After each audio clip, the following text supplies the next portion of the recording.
Johan Sloma. Is it a waste of time and money to pursue a pro card if you know you don't have the genetics to be a top pro? It depends.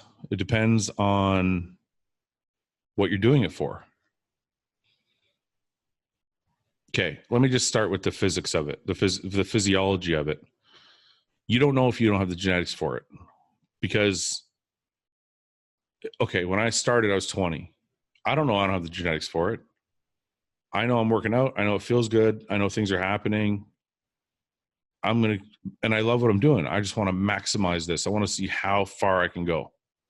As I grow, I'm like, in my head, I'm like, I think I can be a pro. It's not like you start one day and you look in the mirror and you're like, yep, I think I have the genetics.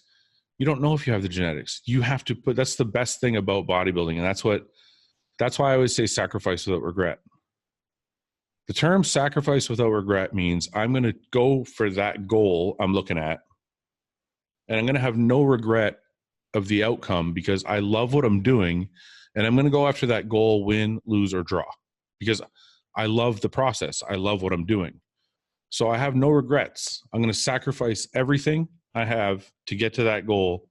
And whether I win or lose, I'm going to have no regrets because I loved what I was doing the whole time I was doing it. That's kind of like finding out if your genetics are good enough.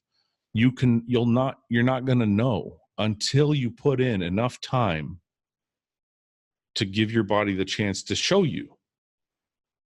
Because if you're not eating perfectly, if you're not training perfectly, if you're not sleeping all the time and recovering, taking the proper supplements, everything, okay, you're skimping on something, so you're not going to know.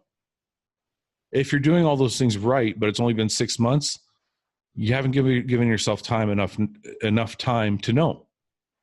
So you need to wait. You need to focus. You need to say, that's what I want to look like. I don't know if my body can do it, but I'm going to put in the time, the effort. I'm going to lift the weights. I'm going to eat the food. I'm going to make sure I'm sleeping. I'm going to make sure I'm doing everything right. And my body will tell me as I go. If you're doing everything perfectly and 5 years down the road, you're not seeing any major improvement in your body, then it's probably your genetics probably aren't made for it. But I feel like you have to give yourself a pretty significant amount of time before you'll ever know if you have what it takes. Because nobody knows just by looking in the mirror. Let's see what else I got here. Preston Roberts 1304 says the biggest obstacle that you had to overcome when progressing in your bodybuilding career. The mental aspect of it. I used to wreak havoc on myself mentally before shows, and it had gone away by the time I reached age 35, 34. But I used to just put so much pressure on myself that I wasn't enjoying what I was doing. I could have been better at what I was doing if I was more relaxed. I had self-sabotage at a couple shows because the pressure got to me and I was like, oh, I'm just going to fucking eat this thing over here or eat that thing over there. And pressure is a real thing. And the mental game in bodybuilding is the most important aspect. And my mental game was not strong enough. Everything used to get to me. Everything used to mess with my head. I used to get extremely nervous before shows. Those things are not, that was the biggest obstacle I had to overcome. Was I had to learn how to navigate life as a bodybuilder and not let the pressure get to me as I was getting ready for a show and as I was getting on stage at a show and all those things. And it's weird. I'm not talking about nervousness from like the crowd or anything like that. It's just the pressure of bodybuilding, the pressure of being better, the pressure of not embarrassing yourself, the pressure of getting that next big check, the pressure of winning and signing that next big contract. Like these things all they all just sink in your head when you're trying to get ready for a show, or when I was trying to get ready for a show, at least. It would just all be there all the time. And it got to me. It would it allowed me to not do as well as I would have liked, and that would be the only thing I would change if I could go back and change anything. And it was definitely the biggest hurdle I had to overcome. And when I did, I won 2 shows. So it just goes to show you, you know, when I actually learned to relax and just enjoy training, enjoy eating, enjoy what I was doing, that was when I won 2 shows. That was my best look. So, yeah. The bearded one says, simple question, but what is your favorite off-season meal and prep meal? Off-season, pasta with meat sauce. And this isn't cheat meal. This is just my off-season diet. Pasta with meat sauce. And pre-contest, probably oatmeal and eggs. C-Claw 1984 says, why do you think pre-workout stimulants have an adverse effect on kidney health, higher blood pressure? I don't know the mechanism behind in which they affect kidney or blood pressure, but they do. Any doctor will tell you that. Any high-level coach will tell you that. I don't know if the caffeine in it, I don't know if it's the toxicity, or I don't know why it raises your blood pressure. I can't tell you that, but it does. High stimulants do. They raise heart rate. They raise blood pressure. Pretty much anybody in the know will tell you that. And I will do more research on that myself to figure out exactly the mechanism by which that happens. But one of the first things a doctor will tell you to do, or any high-level coach in bodybuilding will tell you to do, is if you have high blood pressure, if you have anything, kidney issues or anything like that, tell you to get off all stimulants. It's the first thing that anyone should do. So, yeah, so a lot of people now are turning to pre-workouts or pump products that don't have stimulants in them for this exact reason. They're trying not to add more toxicity to a diet that is already full of it, or add more pressure on their heart, or increase heart rate unnaturally. So I think it's definitely something you don't want to get used to, don't want to overload, and don't want to take for long periods of time without some type of break in between. Pierce Break Fitness says, how do you manage to not be a depressed fuck through an injury? I fucked up my shoulders and it's been injured since March. I know you tore your triceps. So how did you manage to keep your head up and not get down? Who said I'm not down? Everybody gets down, man. Everybody gets down. Everybody has bad days. Everybody goes through an injury and is devastated by it because they think it's the end of the world. And I'm no different. It might not look like it on Instagram. Most of the reason I don't post that on Instagram is not because I'm trying to hide and look like I'm not sad.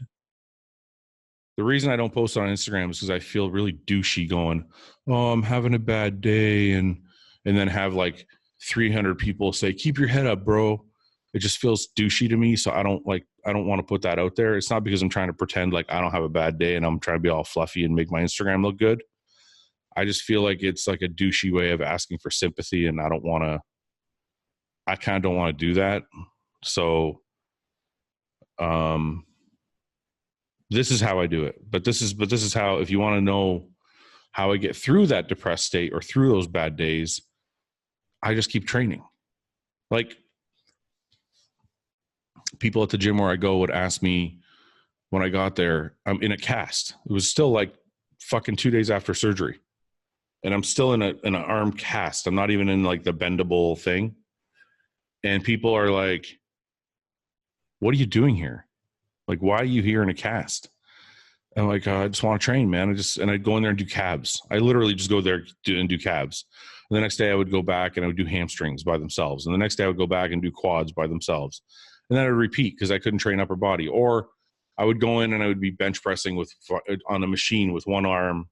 And people are like, why are you doing one arm? And I'm like, oh, it's going to help the left arm heal faster. I don't know if it really does. There's some studies that show it does. But what's more important is it got me out of the house, and it got me out of my funk, and it got me to the gym doing what I love. It got me to release some endorphins on a physiological level. And it actually made me feel like everything was going to be okay. Now, whether that's a bullshit feeling and it's not going to be okay, only time will tell. Like, I don't know if this tricep's going to fully grow back to the way it was. But I know one thing, mentally, it kept me sane, because I could not imagine just sitting in my house for 6 weeks or 8 weeks or 10 weeks until the doctor cleared me to work out. This is not going to happen, because I'll get depressed, and I don't want to feel depressed. And the worst way to make depression worse is to fucking sit in your bed or sit on your couch and fucking mope about it. So I just decided, I made a decision. I'm like, no, I'm not going to fucking feel depressed. I don't know if this is going to make things better faster. I don't know if it's going to make me heal faster. If it does, that's great. But I'm not going to be depressed. I'm just going to keep going to the gym. I'm going to keep training as if nothing happened. And by the second week, I was still in a cast, but I had my split back. Like, I was training like chest, then I would train hamstrings, then I would train back, then I'd take a day off, then I would train arms and shoulders, then I would train quads. And I was doing the full split, just not ever using this arm, not ever using my left arm. And it made me feel like I was normal. It made me feel like everything was normal. Everything was going to be okay. So my advice to those people who are depressed, don't sit on your fucking ass. Don't sit there and wait for things to get better. Don't sit on a couch and wait for things to get better. Don't sit there and mope and think, oh, my life is over. I tore my XYZ and I'm never going to be the same bodybuilder again. And my whole life is done. And maybe, but I'll tell you one thing, for sure it's over if you just sit your ass on the couch and mope about it. At least give yourself a chance to come back. At least give yourself a chance to make things better. Don't, I feel like people who just sit and wait for things to get better are victims. They like the victim side of things. Oh, it's okay. I'm hurt. I can't move. I can't do this. I can't do bullshit. In your case, you say I don't know. It doesn't say what your injury is, but your shoulder. You fucked up your shoulder. Okay, you still have legs. You still have legs. That's 3 days right there. That means you can go in one day and train hamstrings. You can go in one day train quads, and you can go in one day and do calves. And then I don't know what part of your shoulder is bothering you, but maybe you can do back still.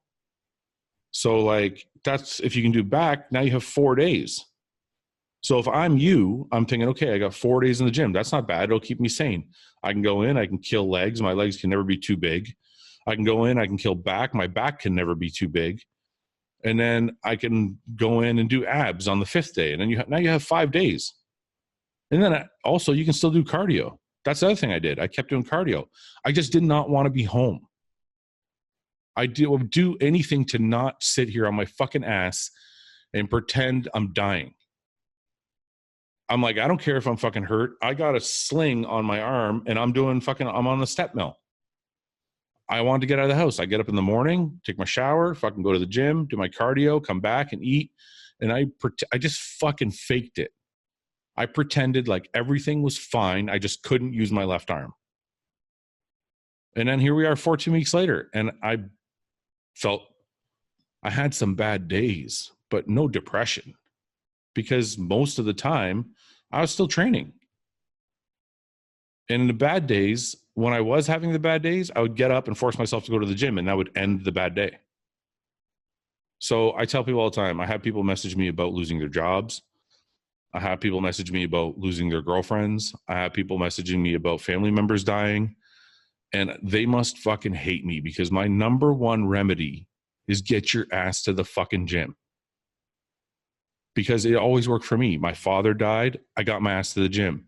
My fucking girlfriend, we broke up. I got my ass to the gym. Whatever happens in my life, whatever shitty thing happens to my life, the answer has always been the gym. Get there. And the main reason is not that it makes you feel better to be there. The main reason is it keeps this level of normalcy in your life. If you're used to eating X amount of meals a day and you're used to going to the gym 1 or 2 times a day, and this has been your life for whatever amount of years or months, all of a sudden you hurt yourself, it's your level of normalcy is thrown out the window. So when you can keep that normalcy by saying, okay, I'm injured, but I'm not going to stop eating my meals. I'm not going to stop going to the gym. I'm just going to avoid that one body part. Then at least you can keep your level of normalcy and help yourself work through the injury. And then when the injury goes away, nothing in your life really changed. You've always just been going to the gym still. And that's kind of how I feel. So it's a long answer, but the short of it is, get your ass to the fucking gym. Don't let your life fall apart because of one injury. Get that fixed, like go to massage or do whatever you have to do. See a physiotherapist, get it fixed. While it's being fixed, keep going to the gym and training everything else. Adam Bruce 299 says, is it okay to have a couple of beers after training? The way I see it's extra calories and it helps me relax, but so many people say it's bad for bodybuilding. No, it's not okay, dude. It's not okay. And it's not just extra I mean, okay, let's take the calories alone. That's like saying, well, I like having pizza and I like having 2 slices of pizza every day after the gym because it makes me feel good.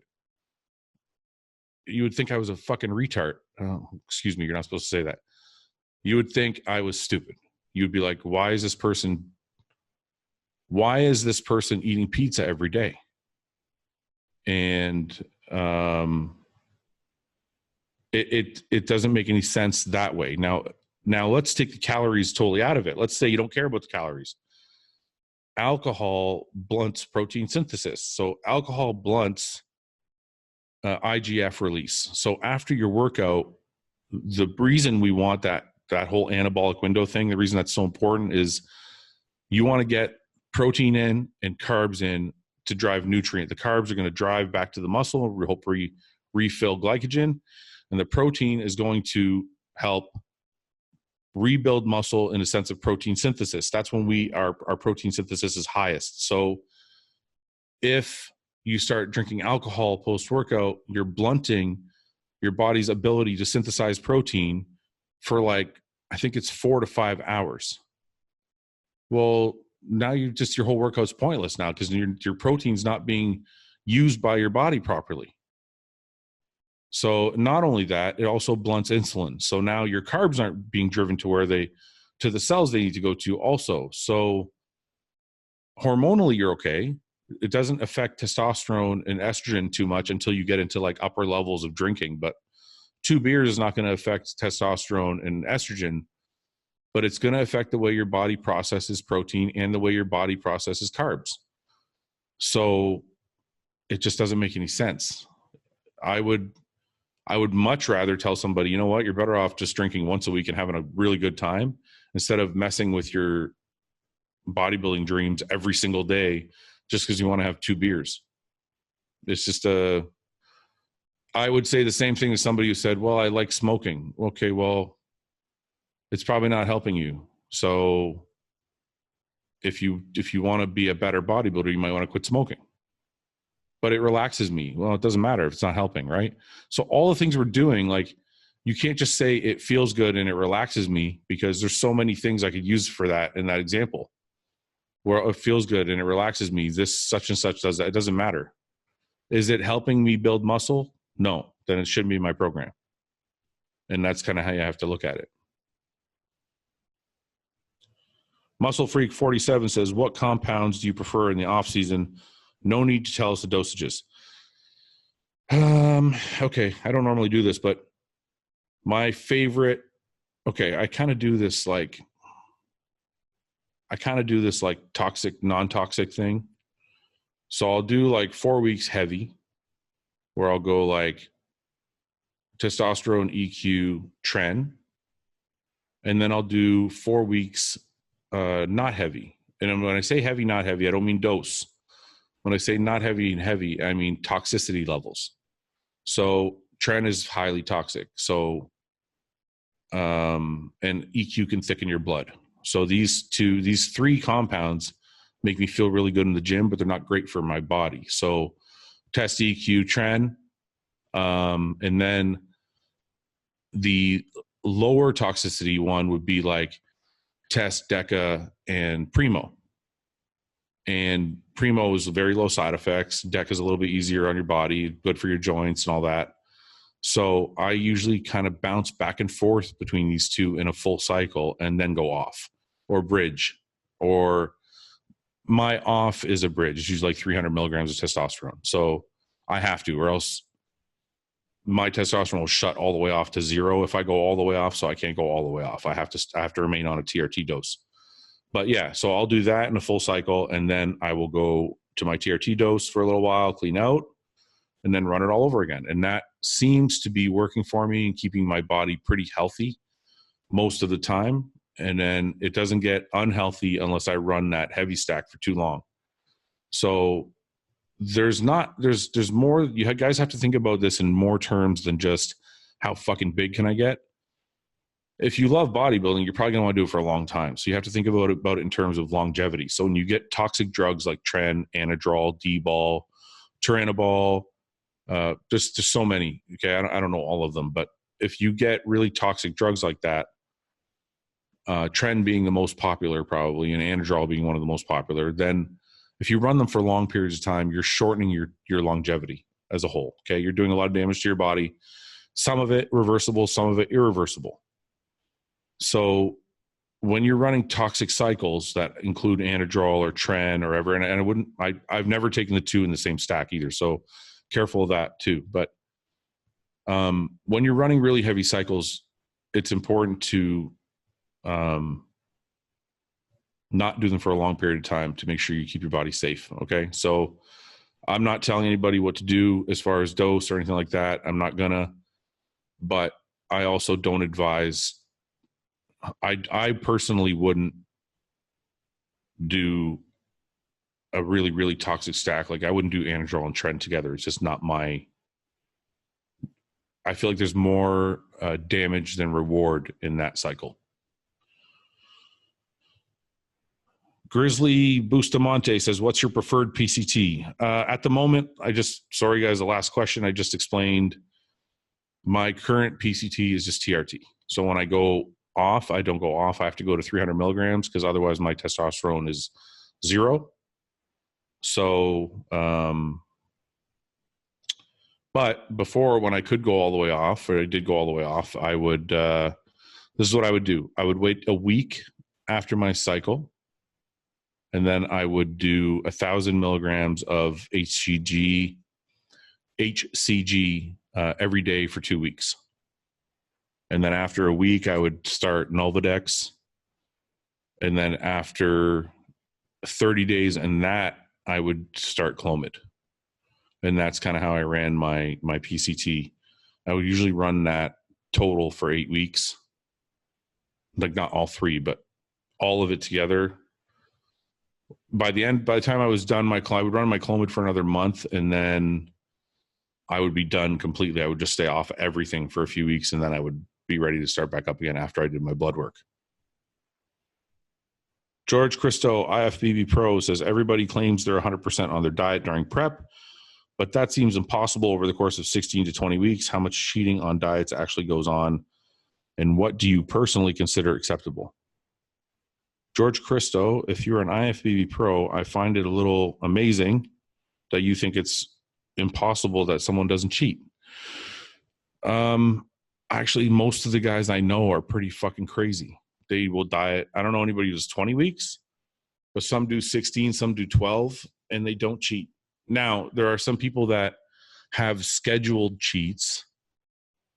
Like some people have a scheduled cheat every week, and they say I'm 100% on my diet, which they are because their coach gave them a cheat. So they're still on their diet, right? But I also know guys who don't have cheats, who are on their diets for fucking 12 straight weeks without a cheat, without anything. And it's not impossible. And actually, a lot of us do that. So I personally don't ever cheat at all unless my coach tells me to, ever. Like, my wife used to call me a soldier because, like, I wouldn't even do an extra grain of rice. I wouldn't do an extra teaspoon of peanut butter. I've gotten a little more relaxed as I've gotten older because I know what I can get away with and what I can't. But at the start, I was like, for the first 15 years of my career, I'm like, every gram of rice, every gram of fucking, there wasn't a day I would cheat, man. That's what it takes. That's how you get shredded. You can't, the guys you see that are peeled are the guys that did it 100%. And you see them quite often. But yeah, I know numerous guys. It's not impossible. And if you're really serious about what you're doing, then it's going to be 100% on, bang on all the time. Wills XX says, how do you like Anavar for the off season? Not a fan. Never used it. I know some people claim that it helps with recovery. It helps with injuries, blah, blah. I don't know. Personally, I've never, ever used Anavar in the off season in 20 years. So it's a cutting drug. It's not a powerful drug. It's not going to help you build tons of muscle, in my opinion, unless, I don't know, you mega dose it. I don't know, but I don't see the point in that myself. Suzuki Sima says, I haven't seen this question asked yet. Have you ever had any issues with body dysmorphia?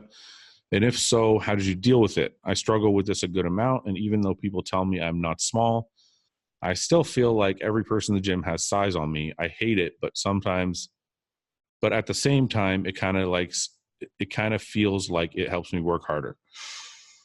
I don't struggle with body dysmorphia. Okay, well, let me rephrase that. I don't realize how big I am. Like, for example, I was in Tennessee yesterday. I worked out with two guys. I thought one guy was bigger than I was. He's huge. Just the guy looked huge. But I saw us both in a photo later, and I'm like, oh, okay, well, I'm still bigger than he is, or at least it looks like it. And I didn't realize that. Now, I guess that's a form of body dysmorphia, but at the same time, it didn't bother me. Like, I didn't care. I wasn't like depressed, like before I saw the photo and I thought he was bigger than me. I wasn't like, oh man, my life's over. Like, this guy's bigger than me. What am I going to do now? Like, I don't care. To me, I always want to be bigger. So I don't care if somebody at the gym is bigger than me or not. I'm not satisfied. I probably will never be satisfied because it's you could say it's body dysmorphia, but to me it's obsession. I want to be perfect. I want to be the biggest guy on stage. I want to maximize the size of my muscles. So I don't, this is where I see it being a problem. If you see somebody you think is bigger than you and it makes you depressed, if it makes you go home and start binge eating, if it makes you go home and start like mega dosing your fucking anabolics, if it makes you go home and like whatever, if there's anything negative to that feeling, you need to rethink it a little bit, okay? Because there's going to be people bigger than you anyway. Even if you're wrong and the guy is not bigger than you, you're going to run into somebody one day who is bigger than you. So it's not relevant. What's relevant is how you look. Okay, this is going to sound like a fluffy bullshit line, but this is the truth. It matters how you look in comparison to how you looked the day before that, the week before that, the month before that, the year before that. As long as you're progressing, you don't have to fucking worry about how other people look. If you took a picture today and you took a picture last year and they look the same, then you can be bummed out. You can be like, fuck, I wasted a whole year and I don't look any bigger. Okay? But if somebody else is bigger than you, it's irrelevant. All that's relevant is, are you better than you were previously? Because I'm assuming you're aiming at a goal. You want to win a show, or you want to reach a certain weight, or you want to reach whatever. So it doesn't matter if this guy's already 280 pounds and you're 260, it doesn't matter. What matters is you were 250 last year, or you were 230 last year, and now you're 260. That's great. That's how you need to look at it. You need to go, am I better than I have been? Or am I stagnant? Do I look the same? Am I the same? Am I the same as I was 6 months ago? Am I the same as I was last year? If that's the answer is yes, you got a problem. Then you can be depressed and you can figure out how to fix it. But don't bother comparing, man. There's always going to be somebody bigger, you know? It doesn't matter what level you're at either. Like, I'm a pro. I weigh 300 pounds in the off season. When I'm in full blown off season mode, I can still walk by Jay Cutler when he was in the off season and be like, fuck, he's twice my size. Not twice, but he's bigger than I am. Or walk by like whoever. And if they're not bigger overall, maybe they have bigger body part, a certain body part. Oh man, that guy's got bigger legs or bigger calves or bigger. It's just, you got to get past the emotional side of it and start treating it more like a numbers game. And you have to focus on how you can make yourself better and not worry about other people. You just have to keep focusing on, how much better can I get in the next 6 months? How much better can I get in the next year? That should be your focus, not Joe Blow is bigger than I am. Because if you keep focused on yourself, eventually you're going to be bigger than those guys. So just focus on what you're doing. Rikar Ali says, when did you know your career that you could have a business outside of just being a pro bodybuilder, and the prize money and sponsorships, like, was there a moment where you realized, wow, a lot of people follow me, I can make a living outside of the competitive part? Or was it just people directly asking you for clothing line, as an example? Well, in the very beginning, you have to just try. Like, you just try it out, right? So when I started, there wasn't social media. So I wasn't like when I started my very first clothing line, there wasn't really social media. There was like bodybuilding forums that people would go on and chat, like chat rooms kind of, right? And so you didn't really know like how important you were or how many people followed you or how many fans you had. You didn't really know. I guess you kind of gauge from the comments in the bodybuilding forum, but like, it wasn't really certain. So you just try. Like, I would start, for example, with my t-shirts, I would start with like, okay, I'm gonna print 40 shirts and see if they sell. Oh, okay, those 40 sold. Okay, I'm gonna print 100 shirts and see if they sell. And then you just grow your business that way. Like, you can't. Nowadays, it's a little easier to guess. Oh, fuck, I got 500,000 followers, and I got, a whole bunch of people watch my YouTube channel, and I got, okay, so that means people kind of like me. Maybe they'll buy my stuff if I make it. That's kind of the thought process, is people are interested in what you're doing. They're probably going to buy the stuff that you're selling. But that doesn't always work out either. I know some people that have like 1 million followers and their sales aren't that great. So I think personally, a lot of it is trial and error. You're going to make something. It's like, I said at the beginning of this video, I'm starting a supplement company. It's a trial. It's an expensive trial, but it's a trial. I'm going to make something that I really believe in, and people are going to try it. People are going to buy it or not going to buy it. I don't know for sure. I don't know for sure if people are going to buy it or not. Just like when I started, and I started selling t-shirts like way back in like 2007, 2006, I think 2005, I came up with my first set of shirts. I just started with like 12 shirts. I called the printer and I said, what's the minimum order? And they said 12. And I go, okay, I want 12 shirts. And I sold them. And I'm like, okay, I want 24. And I sold the 24. I'm like, okay, I want 48. And I sold the 48. And that's kind of how you realize you have a business. Some people have money to waste. If you have a ton of money to waste, then you'd probably start out buying 500 shirts. And if your business doesn't work, you're going to throw away 400 of them. But I always chose to err on the side of caution, because you don't ever really know. So even with the supplement company, we're going to get this thing off the ground.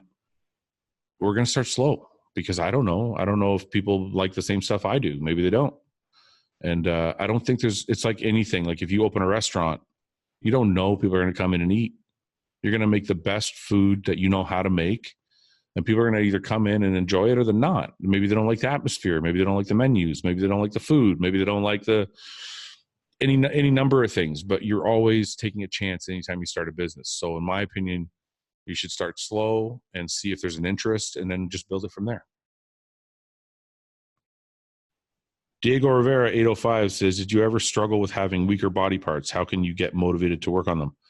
Well, I did struggle with having weak body parts. I talked about having lagging legs, and I used to have a lagging back, and I get motivated to work on them because they suck. So the motivation comes. This is a funny thing. You know somebody's a real bodybuilder or a real lifter if they find something weak in their physique, which all of us who are real bodybuilders can, because we're always very critical of ourselves. So you know somebody's a real bodybuilder when they find a weakness and it becomes their ultimate focus. And you know somebody's faking it when they just want to go to the gym and train the things they're good at. Because everybody likes to train the things they're good at. Oh man, my chest is great and I fucking love chest day. Yeah, because it's fucking easy and your chest looks good. Right? But somebody else might have a shitty chest and they're like, oh man, I love arm day because their arms are 20 inches around. And they're like, my arms look great, blah, blah. I love arm day. It's so great. Real bodybuilders, real lifters are like, my fucking legs suck. I can't wait for leg day. I got to fix this problem. You know what I mean? And I'm not trying to discount the people that love training chest because they have great chests. I do that too, right? Chest days, it's fun. It's because if you have a good chest and you're pretty strong and everything, chest is a fun. It's easy to get a pump. It's not extremely mechanical like back. So I get it. I'm not trying to like discount those people, but it's not hard to get motivated to train a body part you don't have, because that's the motivation. That's the reason you started bodybuilding in the first place. The reason you went to the gym in the very first place is you looked at yourself in the mirror and you said, I have nothing. All my body parts suck. I don't look like the guy in the magazine or the guy on Instagram or the guy. I got to go to the gym. That was your motivation. Well, it's the same motivation when now you've built some body parts, but some body parts aren't growing. It's the same motivation. You look in the mirror and you go, okay, I have everything, but my legs suck. Okay, I want to look like the guy in the Instagram. I want to look like I have his legs. That's the motivation. Then you go and you fucking build your legs. For me personally, when I have a lagging body part, it becomes my ultimate focus. Like when my legs are down, I start thinking about them the night before. Okay, tomorrow's leg day. I really got to put some size back on my legs. How am I going to do that? What am I going to do? What are my sets going to look like? What's my exercise going to be like? And I have a pretty good plan before I get to the gym of what I want to do. And the intensity is ramped up a lot more than if I was training chest. Everything's tuned right up because I know it's important that I get everything out of my body on this day because this is the area that I'm lagging in. Like those of you who listen to the whole podcast, earlier I talked about training hamstrings. Now I hate training hamstrings and how do I get motivated to train body parts you don't like that much. That's why I'm motivated to train hamstrings, because not only because I want good hamstrings, but because they suck. I want them to be better. So when I'm training hamstrings, even though I might have trouble getting to the gym, when I start training them, I'm turned right up. Like all the dials are turned to the top because I want to get the most out of that workout because my hamstrings are not where I want them to be. So back was probably my biggest problem. But again, I started training back twice a week. I did a pull down day and I did a rowing day, and they were separate. And those days were my focus, and my back became my best body part. So you don't need motivation if you want your body to look a certain way. You're just going to go and do it. Pay a Champ says, was the watermelon you picked out to turn out to be any good? Or was it bad like your wife said? So if you guys follow my Instagram stories, I did a little story about buying a watermelon at Costco, and I showed how to test it and how you kind of tap it like an ass a little bit and you listen to the sound. And if it's hollow, if you get a hollow sound, apparently it's supposed to be a good watermelon. So I picked one out, and my wife was making fun of me because she said, for sure, that's a shit watermelon. And I didn't know what the fuck I was doing, which we both had a good laugh at. But she was wrong and I was right. And the watermelon was awesome. And she admitted to me afterwards when I cut it all up, but I didn't get it on tape. So I'm telling you guys, if you're married or if you have a girlfriend or everything, if they say you're right, make sure you have your phone ready and you're recording, because it doesn't happen often. Cole Wallet says, what manufacturer makes the best full-size pickup? GM, Ford, or Dodge? I'm a Ford guy. I know I have a Yukon, but it's an SUV. If I was going to buy a truck, it would probably be an F-250. I love the Ford trucks. I love the design. I love the ergonomics of the interior. I love the engine, the suspension, the way the whole thing. It's like, I feel like they just got it right. So definitely a Ford guy. Brennan Eggers says, when starting early in your career, how much were you working to cover financial costs of bodybuilding? Were you making enough to save on the side? This is coming from a 20-year-old college student with a part-time job. I did not save anything because there was no money to save anything. I had to buy my food. I had to pay my rent. I had to pay for my car. I was working full-time. I was working at a bar as a bouncer. I was working at a strip club. I was working at a strip club as a bouncer for most of that time, and we used to get tips for seating people and all that. And we got paid pretty good, you know, for that, for what age I was. It was pretty good money. And I think, no, there was no way to save, and a lot of months really sucked. I think I had hit my brother up for rent a couple times. It was a struggle. It was a struggle getting by. It really was, and for a little while there.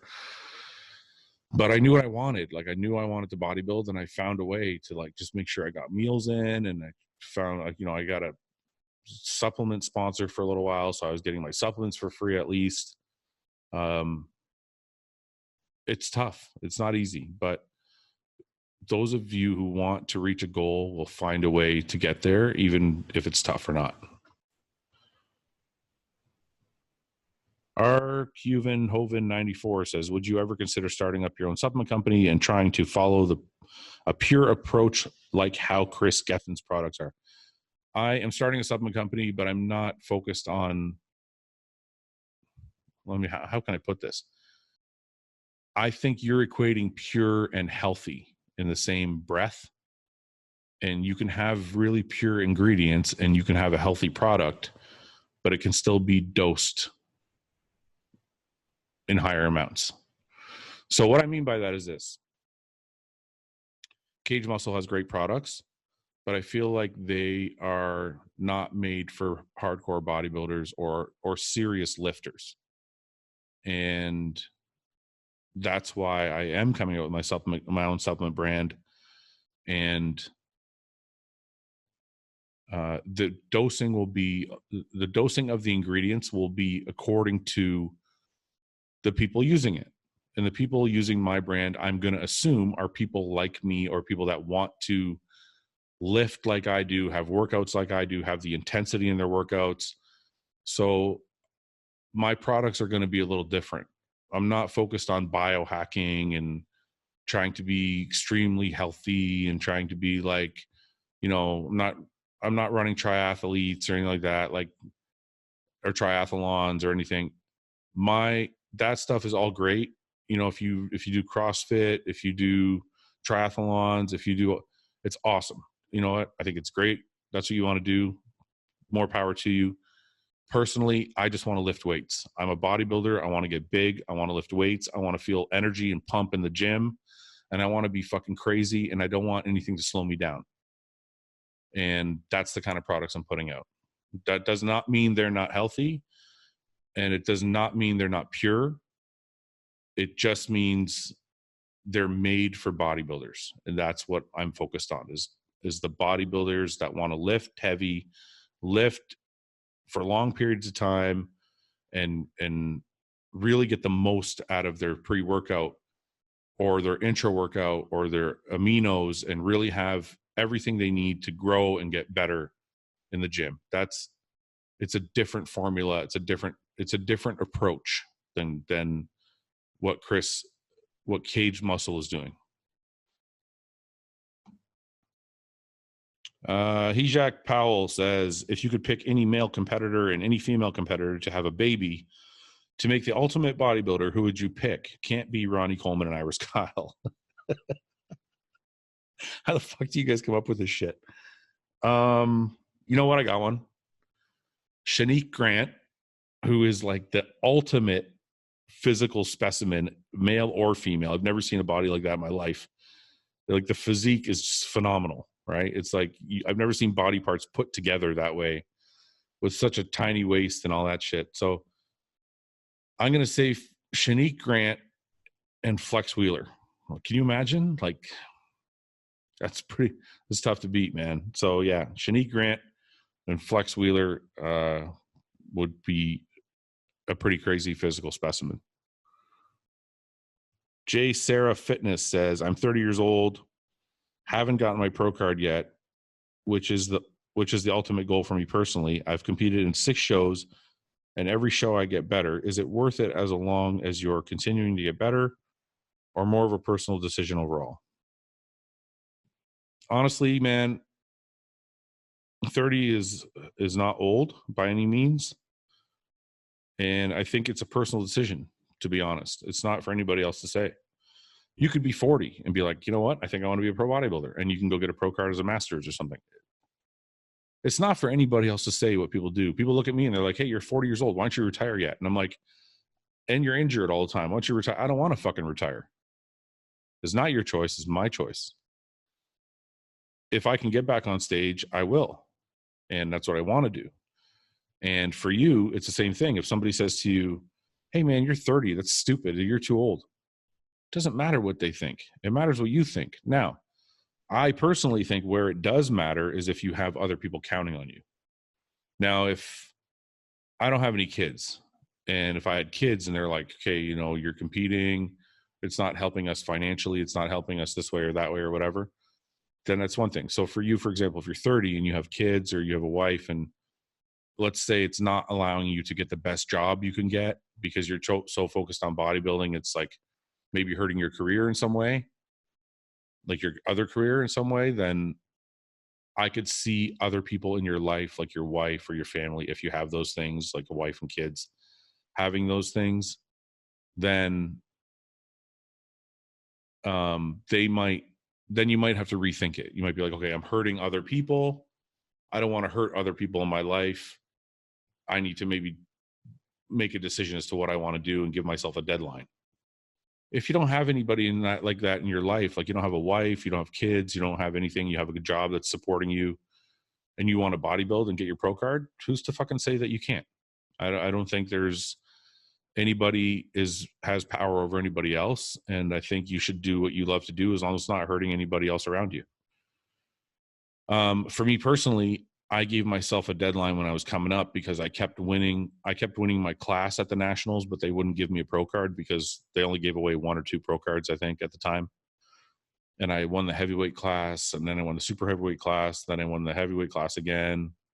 Then finally, the 4th time, they gave me my pro card and won the super heavyweight class one more time. So I won my class, sorry, not 4 times, 3 times. I won my class 3 times, and the 3rd time they gave me a card. Now, the 3rd time when I went and before they gave me the card, I was 27 and I was like, okay, this is it. I've won my class twice. If I don't get my pro card on this try, I'm done. But that was because of the circumstance. I had won my class and stuff. So only you can decide where that line is drawn for yourself.